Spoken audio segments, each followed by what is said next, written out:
Hi. போன வீடியோல teeth caps அதாவது பற்களோட இடைவெளி பத்தி பார்த்தோம்.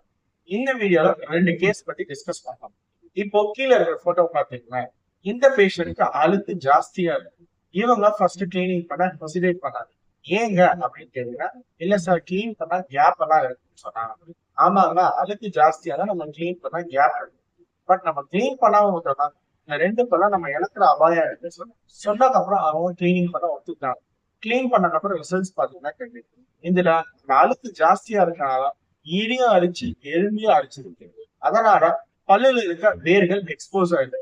அது மட்டும் இல்லைன்னா அந்த அழுக்கு எலும்பு அரிக்கிறனால பல்லு ஆட்டோமேட்டிக்கா அந்த போன் லாஸ் ஆகி அந்த கேப் கொஞ்சம் கொஞ்சமா வெளிவரைய ஆரம்பிச்சிருக்கு.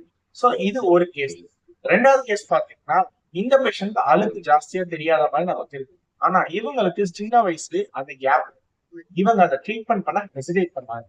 இதனால என்ன ஆயிடுச்சுன்னா அழுக்கு ரொம்ப உள்ள போய் எலும்ப சேர்த்து அழிச்சு. சோ கீழே இருக்கிற எக்ஸ்ரே போட்டோ பாத்தீங்கன்னா தெரியும். ஒரு பல்லுல அவ்வளவு கேப் இருக்கு. இதனால என்ன ஆயிருக்குன்னா லிட்டரலா அந்த போன் லாஸ், அதாவது எலும்போட ஹைட் ரெடியூஸ் ஆயிருக்கு. அந்த ஹைட் ரெடியூஸ் ஆன கேப் கொஞ்சம் கொஞ்சமா வெளிவாயிருக்கு. நான் என்ன சொல்றேன்னா இந்த மாதிரி ஹீட் கேப்ஸ் இருந்தா நீங்க கண்டிப்பா ட்ரீட்மெண்ட் பண்ணுங்க.